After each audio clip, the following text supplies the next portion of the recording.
Day coming to this obviously top 5 ranked matchup.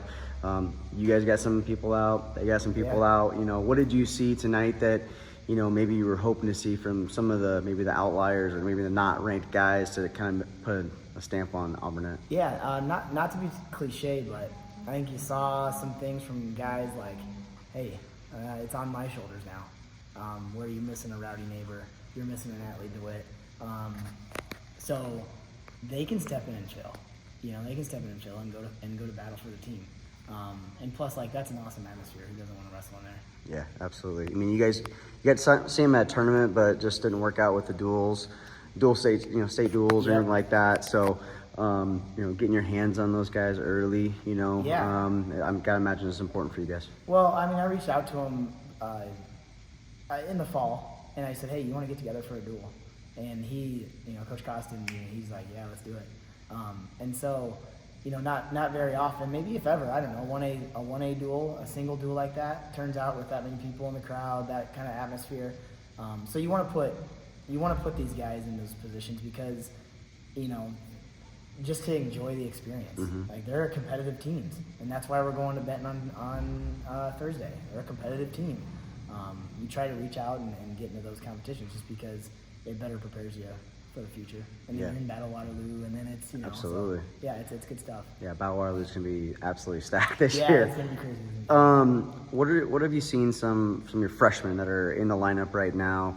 You never kind of know how they're going to transition from 8th grade AAUs type stuff to, to the bright lights. Yeah, well, I mean, you start with 120, Owen Hendrickson.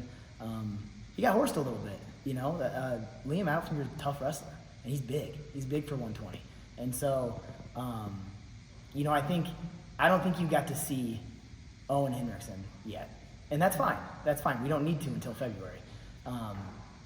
Egan Fleshman he had a great last weekend, and he just had a great match right there.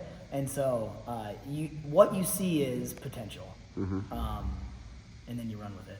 Yeah. So there's a little bit of a chatter prior to season of, why didn't Alburnett or Wilton go up to 2A? Is there much discussion that goes into that as you guys because you guys can do that, right?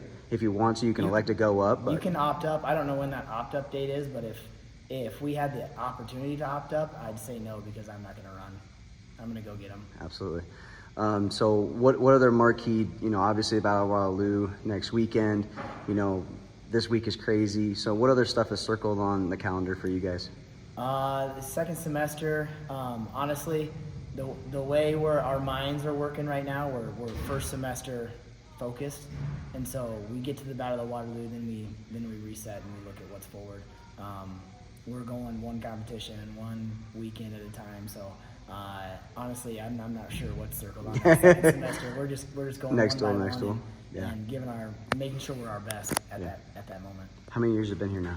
This is my 10th year. 10th year, all right. So looking back at the program state 10 years ago to now, what are you most proud of, I guess, just what you've been able to, you and the other coaches and just the little kids program been able to build? Yeah, I mean, you saw the little kids out there. There's a ton of them, little gold shirts running around. So I think just from my standpoint, just the relationships I've built and the impact I feel like I've made on, former athletes and then our current athletes.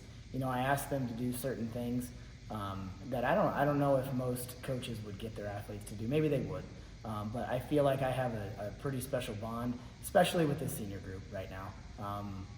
We started on them many years before they got to high school, and so you're starting to see those things continue to shine for them. So just the relationships and the impact. And then just one last thing, just touching on Battle Waterloo that's coming up, the opportunity to wrestle those 2A and 3A teams.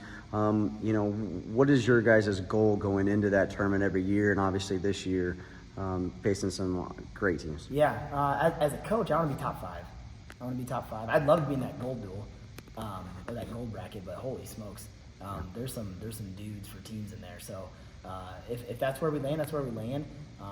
Top 5 is my goal. These guys, when they step on the mat with opponents, they just bring it, and they don't care who it is, which is really special. And that's why you can line this up. That's why you can go to the Battle of Waterloo. That's why you want to be in this bracket instead of this bracket, so you can have those duels where your back's against the wall, because at some point in the season, your back's going to be against the wall. Will you guys be maybe guys out tonight? Will they be competing at Battle Waterloo? You rest them here this weekend, or the plan? Yeah, the plan is for everybody to be there. So it just time will tell. Awesome. All right, man. Thanks.